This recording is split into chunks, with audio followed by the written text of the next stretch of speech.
So everyone who's been paying attention for the last, 3.5 years, whatever it was since COVID became a thing,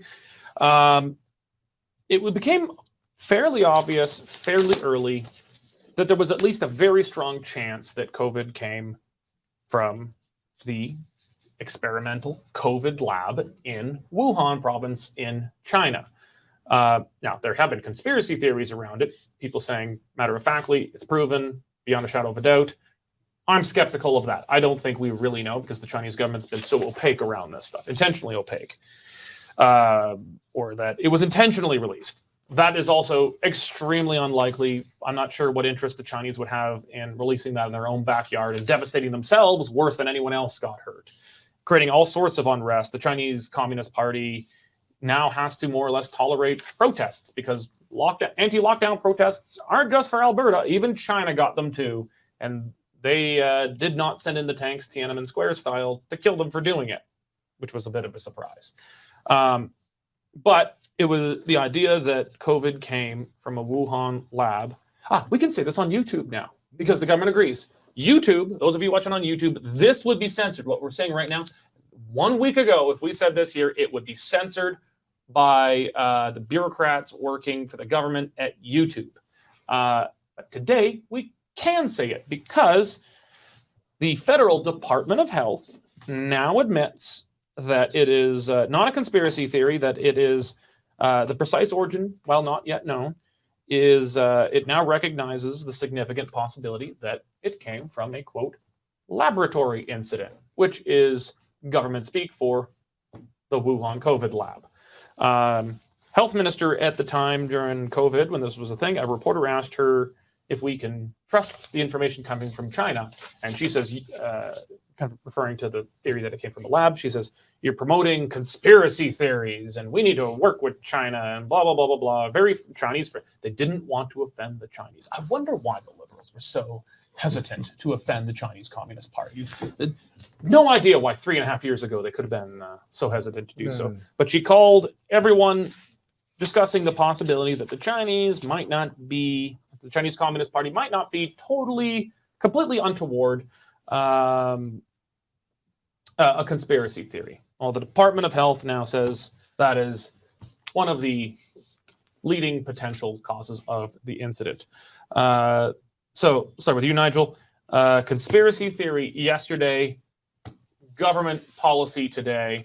The government hasn't made any fanfare around this, but this was in kind of an internal document obtained by Blacklock's reporter. Thoughts? Well, the sad thing is that people have suffered hugely because of a government that would not accept the possibilities. We were told to get vaccinated because the vaccines were safe and effective. Turned out that some were safer than others, and none of them were totally effective. We were told that, we couldn't possibly be a lab leak in Wuhan. Well, they did what Mr. Mendocino did, didn't they? And because this stuff is admitted now, but it cannot have been unknown 3 years ago.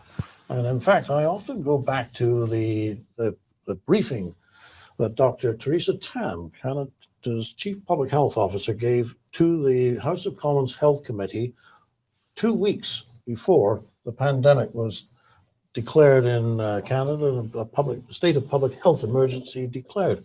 So much of that information that she gave those people at that time, including the effectiveness or lack of effectiveness of masks, the priority of protecting vulnerable populations, principally older people, that the thing was known to have a greater impact on older people than on younger people. All of this was known, and yet they went and did what they did anyway. Now, a conspiracy theory might be why they did that, but they were wrong, and they wouldn't admit it. And those people who are now calling for a public inquiry into the whole COVID incident are on the right track. It's great that we had the private enterprise one, but nobody's paying any attention. This time, it's time for a proper Royal Commission on how the government handled that whole issue. Corey, Paul Wells had an interesting column on his Substack yesterday about the need for a public inquiry here. I think it was the British Medical Journal as their main editorial, demanding the need for it. Most countries have had some kind of public inquiry around their response to COVID. Now, I imagine these things would be fairly sanitized and would probably not deal very much with any violations of people's liberties and freedoms, but probably deal more on just a technical, more bureaucratic level. But so far, the Liberals have refused to have a public inquiry. They generally just don't like public inquiries, regardless of the evidence. But, they said they've committed, we're going to review it. But they've never said, and they just keep on stating every 6 months or so, they get asked by reporters, are we going to have an inquiry? Well, we're going to review it. Have you even begun to review it? No, they haven't done anything. What hesitancy do you think the Liberals would have in a public inquiry in this? Because they would get to frame the terms of reference and would probably pretty strictly, I would imagine if the Liberals did this, probably pretty strictly exclude any issues around the authoritarian tendencies of the government politically, around freedoms, probably just deal with this from a purely bureaucratic public health perspective. Why do you think they're so hesitant to do this? I think some of these threads tie together and, into another inquiry that they really want to avoid. I mean, there were a lot of conspiracy theories all over the place. There really were some of where this virus came from, when it was emerging, when it was happening. Ironically, the theory that was most plausible, evidence-based, was the one they wanted to shut down and call a conspiracy theory. I mean, my theory at the time was that it was actually from an undercooked bat sandwich in the lunchroom of the Wuhan lab. I was close, but not quite there.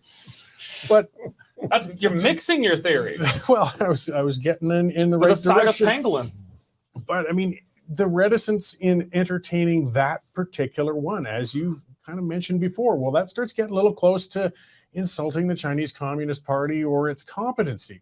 And they shy away from that. We know darn well that there's some ties and some influence, but the degree of which and where and how something might come out in an inquiry. As he said, they typically tend to manage to mask everything coming out anyways, but you might get somebody who finally says, you know what, it's time to spill some beans. This is the correspondence I got saying why we don't entertain this potential scenario, and this was why. And there's some why going on out there that they do not want us to see, and they're fighting every kind of inquiry with all their might. And I suspect there's a thread here that leads over to the Chinese thread that is just turning into that big mess they want to keep a lid on.